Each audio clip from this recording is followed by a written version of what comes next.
Alessandro, sobre as ciências sociais, pela Unesp, fiz mestrado pela Unesp, doutorado pela Unesp, sobre movimento operário no ABC, movimento operário em Osasco e na Grande São Paulo. Quando você vai fazer uma pesquisa nesse nível, no mestrado, doutorado, ou mesmo seja na graduação, né, como trabalho de conclusão de curso ou coisa nesse sentido, ou uma coisa que se coloca é qual vai ser a sua corrente, a sua orientação metodológica, teórica, né, para balizar aquela pesquisa. E isso não foi muito diferente para o Marx e para o Engels, né? Eles foram o Marx e o Engels inauguraram um novo campo das ciências humanas, das ciências sociais, né?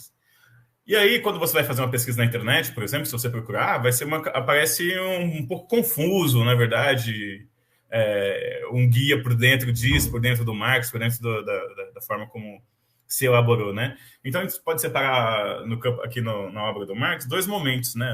Do Marx e do Engels.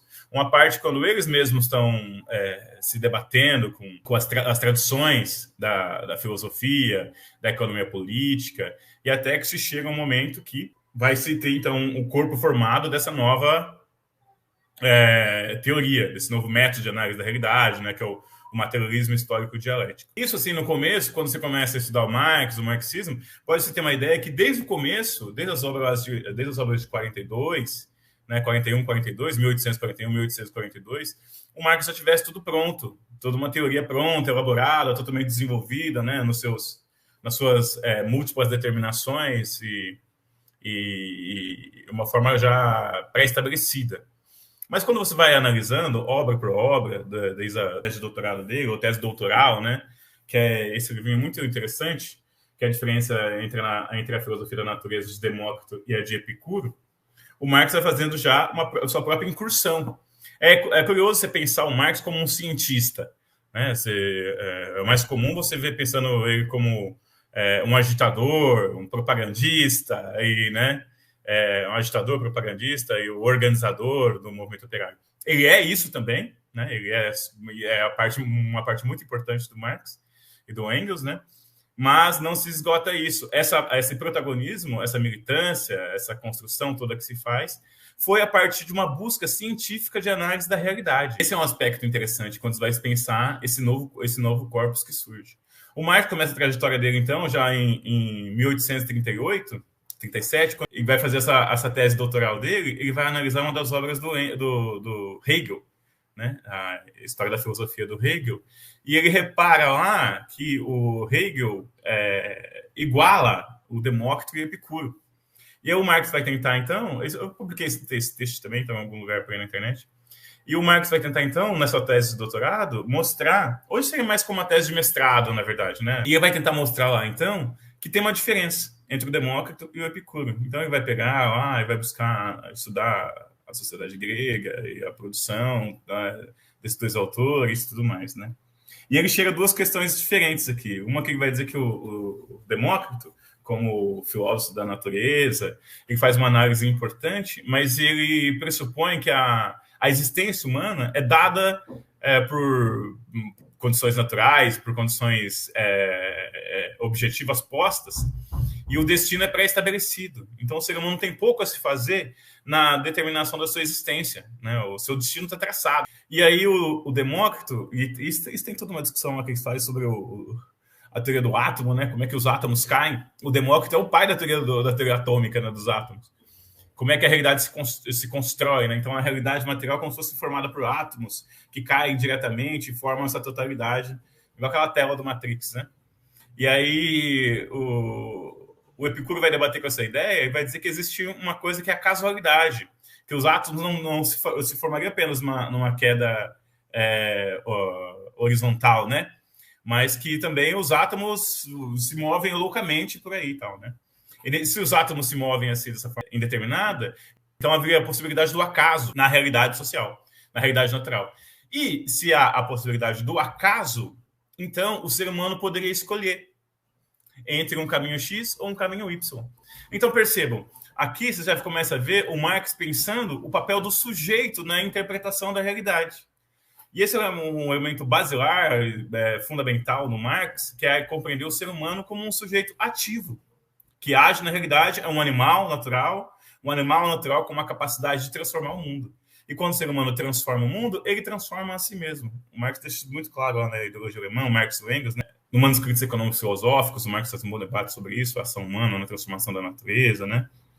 Então o Marx vai fazer esse caminho e então ele vai recuperar ele vai desenvolver, ele vai recuperar essa ideia original e vai desenvolver em uma tese própria, né? Que é a questão como é que o ser humano pode transformar a realidade social. E isso já é uma inovação muito interessante, porque quando você vai pensar a filosofia clássica alemã, né? O Hegel, por exemplo, trabalha com a ideia de espírito absoluto. Então, existe um espírito absoluto do conhecimento, da inteligência, que paira sobre a sociedade, e a gente se apropria dele, desse conhecimento. O Marx vai tentar colocar como a gente é o próprio produtor desse conhecimento. E isso é um jovem Marx, que acabou de sair da faculdade, né, e está com essa tese muito importante. E é interessante você pensar, porque a gente acaba falando muito mais do Marx, né, que o Marx tem um protagonismo maior nesse processo, o próprio Engels admitia isso, né?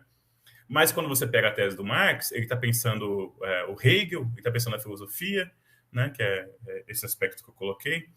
E também, e ele chega naquela tese 11, né, a tese ad forma, que o Marx chega, já está preposto no doutorado dele, que é os filósofos tentaram compreender o mundo das diversas formas, né, e além de conhecer, trata-se de transformá-lo. Porque o Marx via como ser humano um sujeito que transforma a realidade, né? Então, a gente deveria se basear, se focar, voltar os nossos olhos a essa forma de transformação da realidade feita pelos próprios seres humanos. Aí o ser humano vira sujeito. E se o ser humano vira sujeito, quem produz o mundo, que é a classe trabalhadora, a esmagadora maioria da sociedade, então eles são os sujeitos que transformam.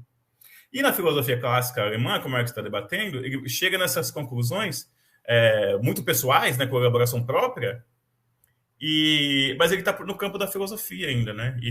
Mas tem uma mudança muito importante quando ele lê o esboço para uma crítica da economia política do Engels, né? E outros textos também que o Engels vai escrevendo, a Situação da Classe Trabalhadora, base do comunismo, não lembro direito. Um texto do Engels de 47, que deu base também, que é muito refletido esse documento no Manifesto Comunista, né? Então o Engels tem uma importância muito grande dentro da obra do Marx, dentro da produção do Marx, que eles constroem muita coisa conjuntamente, né? E mesmo nessa coisa da elaboração teórico-filosófica, o Engels também, no final da vida, ele se preocupou em sintetizar um pouco dos debates, né? Embora, naturalmente, tinha a carga da pena do Engels nisso, né? Das suas impressões. Mas quando você pega o Anti-Düring, quando você pega a filosofia a dialética da natureza, também no Louis de Feuerbach e o fim da filosofia clássica alemã, né? Então, Engels tem essa síntese muito importante.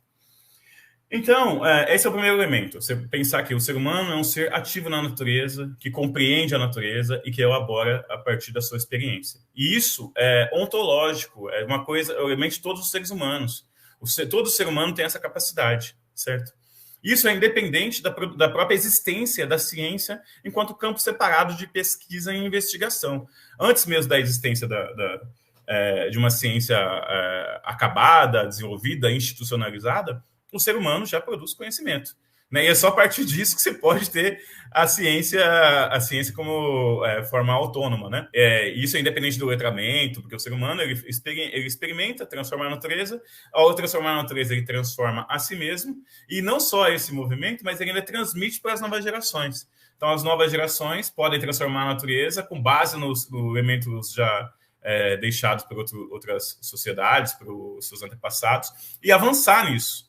Então, a ciência assume esse elemento de acúmulo, né? Acúmulo sócio-histórico. Se a humanidade está em movimento, a ciência também está sempre em movimento e o conhecimento não tem fim. Naturalmente, isso não quer dizer que tudo que a ciência produz está certo, né? Isso não quer dizer que a ciência também não tenha influências alheias ao conhecimento científico, interesses de grupos econômicos, interesses de grupos sociais que pressionam a ciência para um lado e para o outro, né? E as próprias sínteses são colocadas em questão, colocadas em debate, né? E a gente vê isso sempre acontecendo com uma série de coisas. Por exemplo, há pouco tempo estava se falando que marxismo e comunismo Revolução Socialista era a mesma coisa que nazismo. Nazismo e socialismo, igualando essas duas coisas. Isso é um movimento. E tem gente institutos de pesquisa que levanta esse tipo de tese. Né? Então, são teses que, no campo da disputa, pode-se fazer. Mas para o Marx e para o Engels, o elemento que determina a realidade de uma coisa é a sua determinação concreta, material.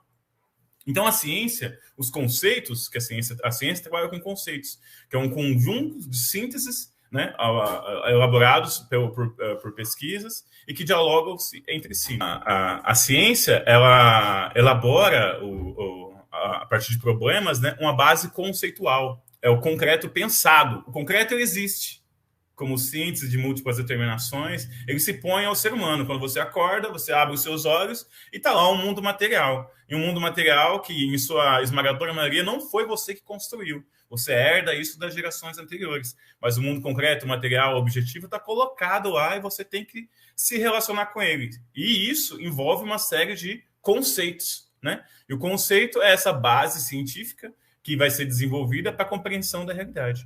O conceito não é a própria realidade, né? Mas o conceito é uma leitura do processo real ou das relações que estão se desenvolvendo, né?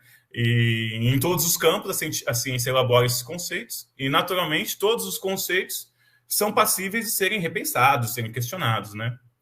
A gente fala isso das ciências sociais, mas também se pode pensar isso em relação à biologia. A biologia, avanços da biologia de hoje negam elementos que pareciam já totalmente estabelecidos e determinados. Tem dois livros do Engels que são importantes, né, porque sintetizam isso. Eu quero falar dos dois, porque tanto do Marx quanto do Engels, porque, como eu disse, né, o método materialista histórico-dialético é uma construção dos dois autores, né? E o Engels, ele escreveu esse livro muito importante para refutar alguns caminhos que estavam, algumas críticas e algumas formulações que se faziam em nome do marxismo, né? Ele vinha elaborando esse Dialética da Natureza, mas aí ele abandonou esse livro para lançar esse, né? E muitas coisas estão nos dois livros, né? E após a morte do Marx, o Engels tentou estabelecer esse campo, assentar toda essa teoria para que ela pudesse ser passada de forma mais objetiva possível para gerações futuras, né?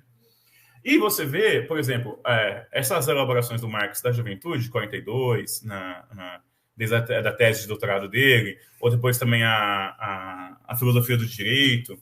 Por exemplo, a filosofia do direito, quando você pega, você vai ver que o que o Marx está fazendo na filosofia do direito? Na filosofia do direito, ele está buscando uma teoria do Estado, né? Ele parte da elaboração do Hegel sobre a compreensão de Estado, em que o monarca é a forma superior da objetivação, da racionalidade, do saber absoluto, do espírito absoluto, né? Ele parte disso para chegar a uma compreensão material do Estado. O Estado não poderia ser só um conceito. A soberania do monarca ou do governo centralizador não pode ser só um conceito. Ele queria chegar a qual é a determinação. Então, ele parte para investigar quais classes sociais compõem. Eu dizia sobre esse elemento de o marxismo não nasceu pronto, né, tal, foi se construindo, né?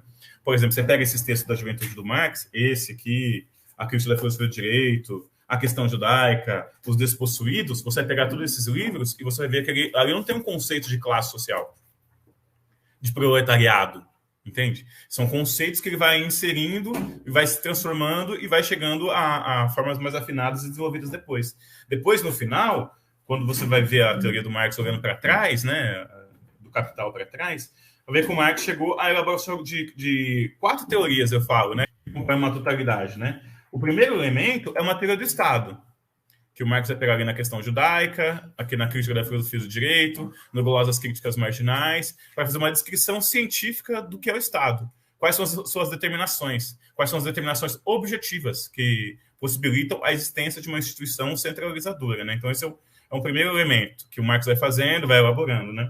O outro conjunto teórico que vai dar um outro braço, um outro sustentáculo dessa estrutura do conhecimento do Marx é a teoria das classes sociais. Ele não tinha ainda uma descrição clara do que era a classe trabalhadora. Isso é um conceito que vai surgir só depois, né, como teoria das classes sociais. E vai se desenvolvendo ao longo da década de 1840, até chegar a uma teoria mais acabada no Manifesto Comunista. O Manifesto Comunista é um livro muito tratado como se fosse qualquer coisa, mas ele é uma forma sintética que sintetiza toda a pesquisa do Marx da década de 40, do Marx e do Engels. Tudo que eles escreveram lá, eles fazem essa síntese nesse programa que é o Manifesto Comunista, né? Então, e ali já colocando a teoria das classes sociais, né? Uma teoria de Estado. Falar, existe uma classe social que surge como desdobramento do feudalismo, né, da crise feudal, e a partir dessa crise feudal se começa então a ter uma nova classe social que vai se desenvolvendo, duas novas classes sociais, e que só se completa esse processo na Revolução Industrial, com duas classes opostas, burguesia de um lado e proletariado de outro, né? Isso está lá. Mas, ao mesmo tempo que se você pega o Manifesto Comunista, ou as obras até 1950, você vê que Marx não tem uma teoria do valor ainda. Entende? A teoria do valor só surge depois, nos anos 50 e 60, que vai desenvolvendo essa teoria do valor e vai aperfeiçoando ela e complementando, e só fica pronta mesmo no livro 1 do Capital, né, de 67, né? Aí sim, você vai ter um conjunto das quatro teorias, que é a teoria do Estado, a teoria das classes sociais, a teoria da revolução e a teoria do valor. A teoria da revolução é um aspecto muito importante, que não se tinha uma teoria da revolução marxista, né, ou qualquer teoria da revolução. É o Marx e Engels que vão desenvolver essa teoria da revolução. E tem um monte de teórico que você pega, por exemplo, vamos citar Che Guevara. Che Guevara não tem uma teoria nova da revolução, entende? É um revolucionário, né? E tal, mas não é uma teoria nova. Esse conjunto de teorias foi elaborado pelo Marx e o Engels, né? E depois vai sendo aperfeiçoada pelo Lenin, pelo Trotsky e tal, né? Então, ali no manifesto, você tem lá já várias determinações de elementos conceituais básicos do Marx, da ciência marxista, que vão ser colocados lá e que vão ser cânones do marxismo para sempre, né? E são todas com base na realidade material. Como que funciona? Quando o Marx discute, tem um texto do Marx importante, que é sobre o método da economia política. No método da economia política, o Marx parte falando sobre o que o Smith e o Ricardo tinham escrito sobre descrição da sociedade. Que vai dizer que a economia, né, a descrição da anatomia da sociedade, né? E o Marx vai partir disso também, e aprofundar isso, e especificar isso, né, que a produção existe, a sociedade existe, mas é quem que produz? Quem é a sociedade? Né? Quais classes sociais compõem isso? Né? Quais são as condições dessas classes sociais? O que cada uma delas aportam para a realidade social. Então, assim, para o Marx e para o Engels, né, a função da ciência é se apropriar da realidade material, na sua forma mais profunda, descrever essa forma, os nexos, as conexões que existem entre os elementos estruturantes da sociedade, né? E transportar isso para esquemas lógicos, como um conjunto de ideias, né? Então, a ciência acaba sendo um conjunto de esquema lógico para explicar fenômenos da realidade social. A produção científica é uma forma de tentar compreender e explicar a realidade social, certo? E se você pensando a forma como você consegue pensar e explicar a realidade, você consegue pensar variáveis do desenvolvimento social. Daí a questão da teoria da revolução, né? Você consegue pensar variáveis, outras formas de poder ser daquela realidade material. E você faz isso não apenas como abstrações, mas a partir da leitura do desencadeamento das relações materiais, concretas, objetivas. Por isso que se diz que o Marx e o Engels criam um materialismo que descreve as relações materiais ao longo da história, então por isso é um materialismo histórico, que descreve as relações sociais no transpassar das gerações, né? O que cada geração lega para outra e o que cada geração recebe esse conteúdo social e consegue se desenvolver e expandir, né? E às vezes até regredir elementos desse conhecimento social total, né? Então, o conceito, isso é uma coisa interessante. O conceito para o Marx, ele não é a própria realidade. Para o Marx e para o Engels, né? O conceito não é a própria realidade. É uma descrição abstrata. É uma abstração para tentar compreender aqueles fenômenos, né? Que estão encadeados entre si a partir de uma série de determinações, né? Outro elemento interessante é a questão dos materiais e métodos, né? Você pega mesmo o Marx, ele escreveu muito para jornal, grande parte da produção dele foi no campo jornalístico, né? Tal. E ele passa fazendo essas análises, e o que ele faz? Horas e horas e horas acompanhando materiais, jornais. Os relatórios, o Capital, a seção 13 do livro 1 do Capital, por exemplo, Ele pega um monte de relatórios oficiais das condições da fábrica, da questão do salário, do trabalho infantil, do trabalho feminino, das leis que o parlamento votava. Então, não se parte apenas da ideia, como se a ideia fosse a explicação da realidade. Mas as ideias servem para se buscar as causações concretas materiais. Então, ele vai lá, pega os diários das fábricas, pega as principais denúncias, pega os principais boletins de ocorrência, pega as mortes no trabalho, entende? Todos os elementos causais materiais e vai tentar buscar a relação que existe entre esses elementos, né? Materiais da produção da vida fabril, da vida política ou dos esquemas jurídicos, né? E como tudo isso se encadeia para explicar a realidade social como um todo, como a produção coletiva, social e histórica de um logos, de uma lógica, né? Marx e Engels vão fazendo a pesquisa deles e eles nem sempre têm uma preocupação numa explicação mais metodológica, né? E, embora as explicações metodológicas apareçam aqui e ali, sempre em vários textos aparece, mas o Marx, por exemplo, nunca escreveu um livro sobre como elaborar uma teoria científica, uma análise científica da realidade, né? Isso dessa forma tão acabada, tão específica assim, não, né? Mas ele vai deixando esse monte de elementos para mostrar a trajetória e como analisar, né? No método de economia política, chega a falar, né? A gente analisa o todo da realidade. Aí depois a composição da classe, aí depois a sua produção, né? Aí depois para onde se escoa essa produção e todos esses elementos, né? E eu acho que isso aí eu acho que é isso. Não sei se ficou claro. Não sei se ficou claro. Não, ficou. Acho que a gente podia fazer um negócio mais curto, né? Acho que podemos já estar encerrando. Então, quero aqui agradecer a participação do Alessandro Moura, né? Gostei aí da sua exposição, achei que é um assunto aí bastante pertinente, bastante importante.